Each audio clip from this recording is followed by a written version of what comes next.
kasama sa recording natin ang pagpaalam ko sa inyo para baka mamaya i-accuse mo ako na bakit. Anyway, papayag ba kayo na i-record natin yung ating consultation at i-download ko yun sa ating bagong Dr. Jeffro YouTube channel na hindi ko pa memorize kaya palagi binabasa yan. Dr. Jeffro YouTube channel. At after siguro consultation, ayan, mag-post tayo dito okay. Mas lalong gaganda yung lalabas pag ang maganda ay makatabi ng gwapo, diba? Bahala na bata at ako po yung matanda. Teka, bakit? Parang delayed ito. No? Hindi ko alam. Is there anything wrong? Uy, naka 1 minute na pala tayo, no? Wala napansin, parang delayed ang lumalabas sa bibig ko. Ano pala yun? Hoping na tuloy-tuloy ang recording natin. Anyway, anong trabaho? Ilang taon na po kayo? Sorry. 23. Okay. Saan kayo nag-aaral? Okay. Anong problema natin? Nagsakit ako sa side. Maglipat-lipat yan. Start naman siya kung birthday na ako. Kailan po yung birthday ninyo? January. Matagal na yun. So, ano nangyari nung birthday? How did it start? Di pa inom. Inom ko dok yan. Painom ka. Ayan.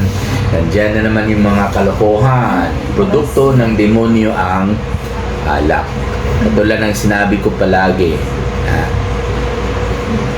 bawal mag-inom ng alak. Kahit konti lang, hindi po pwede. Anyway, anong pinainom po sa inyo? GSM. So, first time lang kayo uminom yan? Madalas o bihira lang? Bihira lang. Okay, how much did you drink kung kayo lang? Dali lang lang pila lang dito. Pero nalasing kayo? Wala naman. Baka kulang. Pero pagkaugma ako nagdalain ba naman? Diyan, parang sumakit. Saan ba na sumakit? Dali dok. Tapos marag nagdako. Nagdako talaga, maraputod. Parang may hangin. Tapos nag-LBM ka. Ayun, nag-LBM ka. So, January yun. February, wala na siya LBM. Tapos ang naiwan lang ngayon ay sakit lang. Yun pa rin ang masakit noong January after uminom kayo ng GSM. Yun pa rin. Araw-araw po kayo dumudumi. Walang palta. Nagpa-check up naman ka itong last. Tapos ginisitahan ko yung pampadumi. Hanggang ngayon, balik na naman yung constipation ninyo. Siyempre, baka hindi ninyo tinupad yung ating payo na every morning when you wake up, drink 2 glasses of water pag meron kayong constipation. Kasi the best time to defecate, sorry kung kumakain kayo, the best time na mag-move kayo ng bowels is early in the morning. Paggising sa umaga, gumagalaw pa rin yung bituka natin. Paggising sa umaga. Pag hindi pa tayo nag-cellphone, kasi pag meron tayong na-excite, like cellphone, chika-chika, yung kulo ng tiyan natin mawala. Paano kung hindi na gumagalaw ang tiyan natin? Hindi lalabas yung dumi. Kaya, first thing in the morning, para baka dumi kayo, every day, every morning, pagising sa umaga, 2 glasses of water right away. Tapos, wait for the urge, mga 10 minutes. With or without the urge, okay? Pasok na kayo sa CR, paglampas na po ng 10 minutes. At saka, syempre, kumain kayo ng maraming gulay. Every meal, dapat may gulay po kayo. The best pa rin is okra. Of course, next na po yung mga leafy vegetables. Pag meron kayong constipation, kung mahirapan kayong dumumi. Yung mga dahon ng kangkong, alugbate, pechay. Kaya makikita po natin yung mga dahon na yan sa dumi natin. Hindi ibig sabihin na na-impatso tayo or meron tayong indigestion. Sa totoo lang po, hindi talaga natin ma-digest itong mga gulay. Sinadya ng Panginoon yan. Pero kasama yan sa pagkain natin dahil ito po'y magpapalaki ng dumi natin. Pero malambot kasi mga dahon sila. Pag malaki at malambot, pagdating sa dulo ng bituka natin, yung malapit sa puwet, nandun na yung urge. Kaya napapansin ninyo na tatakbo tayo sa CR kaagad, di ba? Pag upo, lalabas na kahit hindi tayo umiire. Pero anyway, itong lately na ito, how many times do you move your bowels in a week? Out of 7 days, ilang beses kayo dumi? Average lang po. No, every other day. Every other day, okay. Napansin mo ba ninyo na nawawala yung sakit ng tiyan mo tuwing makautot po kayo or tuwing makadumi kayo o walang relasyon? Minsan mo wala, minsan nandyan pa rin. Okay. Today po, nakadumi po kayo? Okay. Yung sakit niyo dyan, wala pong problema kayo ng isa ihi? Ay, pero sige po, O walang problema, hindi masakit. Yung katapusan sa ihi, hindi masakit. Okay. Wala na po kayong lagnat. Saan po ang masakit? Mamaya lang kita pahigain tapos examinin kita mamaya ha kasi sige lang, hindi muna natin isama kasi baka hahaba yung ating video recording. Dito po ang masakit, dito po sa sentro, hindi masakit? Okay. Permanente. Ubo daw, ubo. Sige, masakit hindi. Huminga kayo ng malalim. Yeah, masakit hindi. Tuwing magbe-bend kayo, masakit hindi. Pag magsuot kayo ng, for example, yung underwear ninyo or yung pantalon ninyo, ma-feel ba ninyo tuwing magbe-bend? Again, parang ma-feel po ninyo yung sakit, hindi. Meron kayong mga movement na masakit? Can you please stand up? Okay lang. Sige. Can you bow? Bow. Yan. Masakit po, hindi. Backwards. Sige. Masakit po, hindi. Hindi rin po. Side to the side. Wala. How about dito? Wala. How about turn? Sige, wala. Dito? Wala rin. Wala rin. Upo po kayo. So, hindi yan nag-trigger through movements. No? Meaning to say, hindi po yan dahil sa muscle strain. No? Kasi kung muscle ang may problema, okay, na-stretch po ninyo dahil po mali yung position ninyo, okay, nung ginawa mo ninyo yung isang bagay, mali yung position, siyempre mas-stretch yung muscle. Pero pag muscle po, meron talagang pang position mag-trigger yung pain. So, sa inyo po, hindi. Mukhang hindi naman po muscle strain. So, anyway, yung sakit po ninyo, pakiuling nga na saan po? At tumatakbo yan. Hindi. Sa likod. Dyan. Alam po ninyo, siyempre, matakot tayo sa cancer. Although sa edad ninyo, bihira lang naman ang mangyari siguro yan, no? 23 years old. Pero alam mo, pag cancer, at unti-unti lumalaki, hindi tumatakbo yung cancer mo. Kung saan nag-umpisa yung maliit na cancer, doon pa rin habang lumalaki. Okay? Doon pa rin. Pero lang kung talagang kumakalat na, ayan, buong katawan na. Yung kwento po niyo sa akin, dyan, likod, dyan, mukhang kwento po yun ng hangin hangin ng bituka Kasi yung hangin po mag-abante po yan. Pag mag-abante galing sa small intestine, pupunta sa large intestine. Aakyat yan kasi ang large intestine natin paakyat. Tapos tatawid yan kasi meron tayong ascending colon, yung malaking bituka, then tatawid sa kabila, meron tayong transverse colon, dito dadaan yung hangin. At magbaba yung hangin, pababa, meron tayong descending colon, yan, magbaba yung hangin. At papunta na po yan sa rectum or puwet. At lalabas yan bilang utot. Now, bakit nasa likod? Kasi alam mo, nasaan yung ating large intestine? Nasa likod kasi yan Nasa likod. Kaya mafe-feel natin na from here, pupunta sa likod. So, ibig sabihin, dumadaan yung hangin ho ninyo sa large intestine, lalo sa transverse colon na nasa likod ng katawan ninyo. Okay, pero anyway, titignan natin, ha? Dito, masakit po? Hindi. Dito, hindi po. Dito, hindi. Ha? Sige. So, I think kailangan pa rin kayo magdumin everyday. We have to achieve that. Otherwise, pag isang araw hindi kayo nakadumi, yung dumi ho ninyo nasa dulo na. Kasi makarating, yung kinain ho ninyo ngayon, breakfast, kaninang breakfast, maaaring malapit na, papunta na yan sa puwet. Kaya, by the time you sleep tonight, halos yung kinain mo breakfast, lunch ay nasa dulo na. At kinabukasan, pag hindi ka magdumi, mapupundo dyan sa dulo. Paano yung hangin? Mahirapan lumabas. Kaya isang araw lang po hindi kayo nagdumi, talagang sasakit yung tiyan niyo. Kasi ang hangin po, pag hindi makalabas, mapupudo yung hangin sa bituka. Ano mayari sa hangin? Parang ang bituka natin parang balloon. O, pag puno na yung hangin, maglobo yung balloon. Yun rin po ang mangyayari sa bituka ninyo. At dahil na-stretch po yung bituka, doon po tayo mag-feel ng pain. At sa totoo lang po, okay, hindi man ito nangyayari pag buhay ng isang tao. If we believe in our books, no, medical books, sabi ng libro namin, pag hiniwa mo yung bituka, walang aray. Pero pag may hangin at napupundod siya, dahil hindi makalabas nga yung utot, dahil nga mayroon humaharang na dumi, dahil nga hindi kayo nakadumi for one day, yun ang magpapa-distend ng bituka. Diyan ka mag-aray. Kaya we have to achieve talaga na makadumi kayo everyday, kumakain ng gulay. Okra. Every meal. Ha? Siyempre, next to vegetables, fruits. Papaya, kumakain kayo. Huwag yung tundan, ha? Like, lahat ng saging pwede, huwag lang po yung tundan kasi nagpapatigas ng dumi. Even apple, huwag po muna. Ha?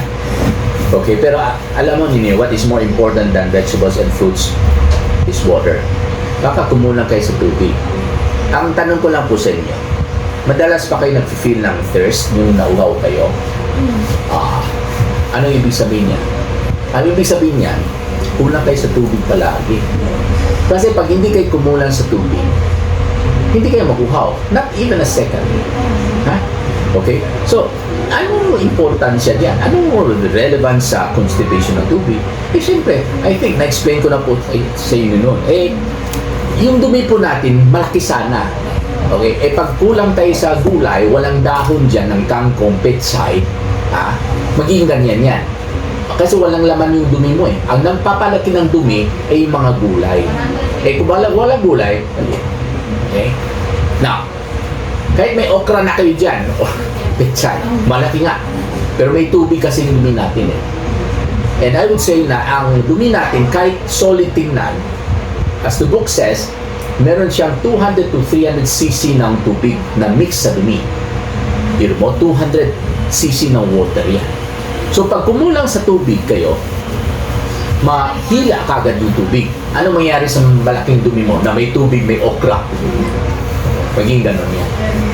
So pag maliit, hindi mo feel na nasa dulo na pala yung dumi niyo kasi maliit eh. In order to feel na nandyan na yung nasa dulo yung dumi niyo, dapat ma-stretch yung dulo ng bituka ninyo. At ma-stretch po yan pag malaki pa rin ang dumi. Pag kumulang ka sa tubig, ganun na ang dumi. Paano ka makadumi yan? Kaya I think, continue your okra as you've mentioned or any other vegetables. Continue your fruits, but don't forget water. Ha? Okay? So yun. I-try natin i-achieve every morning na magdumi kayo, ha? Kasi the best time to move our bowels is in the morning. Baka pagising sa umaga, cellphone ka agad, ipatay. Mali yan. Diba? Sabi ko, pag mag-cellphone kayo kaagad kayo sa umaga at na-excite kayo sa cellphone, automatic, hindi gagalaw yung bitukan niyo. Bakit? Pag na-excite ang isang tao, meron tinatawag natin na sympathetic nervous system. Yun ang ma-excite. Sympathetic nervous system. Yun ang nagpapa-alert sa tao. Yun ang nagpapa-excite sa tao. Pero pag na-switch on yung sympathetic nervous system dahil lang ang cellphone, yung parasympathetic nervous system, ma-switch off. Yun ang problema. Kasi ang parasympathetic nervous system, yun po ang nagpapagalaw ng dumi. At ng bituka, yun po ang nagpapadumi, ang parasympathetic nervous system. Pag ma-switch off yan, then i-switch on ninyo ang sympathetic dahil sa activities ninyo like cellphone, talaga hindi kayo makadumi. Kaya sabi ko, the best time to move our bowels is in the morning because presuming na wala kayong activities sa morning, pagising sa umaga, relax muna kayo, huwag muna kayo magpa-excite. Bakit? Kasi pagising sa umaga, yung parasympathetic nervous system ang gumagana. Kaya mafe-feel natin yung tulo ng tiyan kasi gumagalaw nga because of the parasympathetic nervous system. And at the same time, yung gumagalaw, yung galaw na yan na bituka, yun po ang magpapalabas ng dumi na nasa dulo ng bituka. So, what do you do in the morning when you wake up? Di ba cellphone? Tama po ba? Patay. So, alam mo ninyo, so, bagsak kayo sa dalawang bagay. Pagdating sa tubig, bagsak kayo. Pagdating sa cellphone, bagsak na naman kayo. So, ayusin mo nga yan. Ha? Okay, pasado nga kayo sa okra. Yun ang sinabi mo, okra. Sige, ha? So, meantime, i-treat ko na yung hyperacidity niyo 3 times a day kasi sabi po niyo nag-umpisa po tayo sa GSM. Ha? Okay? Kaya wag na kayo bumalik sa alak. Ha? It will not do you anything good. Ha? Okay? Before breakfast, before lunch, before dinner, ito po para sa acid po ninyo, ha? Okay? Tapos masakit ba talaga or paminsan-minsan lang or makaya? Okay. Pero nag-autot pa rin kayo. Mabaho siguro, no? Kasi pag meron nakaipon ng dumi dyan for one day at siya makalusot pa rin yung hangin mo dahil maliit nga. So makalusot yung hangin. Pero marami ng hangin na pondo actually dyan. Pero syempre, meron talagang makalusot pa rin ng hangin. Kasi yung dumi ninyo, hindi yung malaki at malambot. Yung dumi ninyo ngayon, maliit. Pero matigas. So, makalusot pa rin yung hangin. Kaya, pag dumaan yung hangin dyan, sa dumi ninyo at nakalabas sa puwet ninyo, syempre, dala-dala yung amoy ng dumi niyo, kaya mabaho ba yung utot ninyo? Yung totoo, medyo, no? See? Kaya kailangan dumumi kayo everyday. Ha? Please cooperate, not with my medicine alone, but with my advice, ha? Naku, ang tamad talaga. Buti sana kung ang mahal ng tubig at ang hirap hanapin. Ha? Okay, don't forget water. In other words, do not wait for yourself to get thirsty before you would decide to drink water again. Dapat unahan mo yung uhaw. Ha? Sige. Kasi po dahil po sa cellphone, kahit uhaw na, sige lang. Kasi nauuhaw kayo sa cellphone pastilan. Walang mangyari sa inyo dyan. So anyway, ito 3 times a day for 7 days. Ha? Okay? Tapos, try mo na itong para sa pain. Ha? Twice a day for 4 days. Saka tulungan ko yung pagdumi ninyo, hopefully every day with the use of medicine just like before, ha? Pero as I've said, hindi lang po ang gamot ang makapawala ng constipation ninyo, ha? Kundi yung mga payo ko na dapat sundin po ninyo, ha? Okay? Sige. Ito, 2 tabletas sa gabi para sa constipation niyo. Ito po yung para sa sakit, twice a day. Ito po yung para sa acid, 3 times a day, ha? I-after meals na lang ninyo lahat. After meals, ha? After breakfast, after lunch, after dinner, ha? Okay? Hindi kayo nag-absent sa klase. So, para rin makadumi kayo sa umaga, matulog kayo na maaga. Kasi pag late kayo matulog, 11, 12, 1, pag gising mo alas 7, switch off pa rin ng parasympathetic. Kasi, pag nagising kayo sa gabi, up to hating gabi, up to alauna madaling araw, palaging switch on yung sympathetic nervous system. Kaya na-excited kayo sa activity cellphone, for example. So, kahit matulog na kayo ng alauna, alas 2, pagising sa umaga, yung sympathetic nervous system niyo hindi pa totally naka-switch off. Dahil nga, late kayo natulog at nag-cellphone kayo, so, pagising sa umaga, nandiyan pa rin naka-switch on sympathetic nervous system. In order to switch off your sympathetic nervous system, and to allow the parasympathetic nervous system to switch on by the time you wake up, you have to sleep early. Dapat 7 o'clock kayo matulog. Kung hindi kayo mag-aaral, 7 o'clock. Ha? Okay? Anong inaaral mo pagdating alas 9? Cellphone pa rin, di ba? So hindi po pwede, ha? Okay? So, tulungan mo yung sarili niyo kasi hindi naman ang doktor ang gamot ang magpapagaling sa inyo. Yung mga payo ko. Kaya I spend time advising patients, okay, to how to handle your activities of daily living, ha? Walang magic dito, ha? Okay, ha?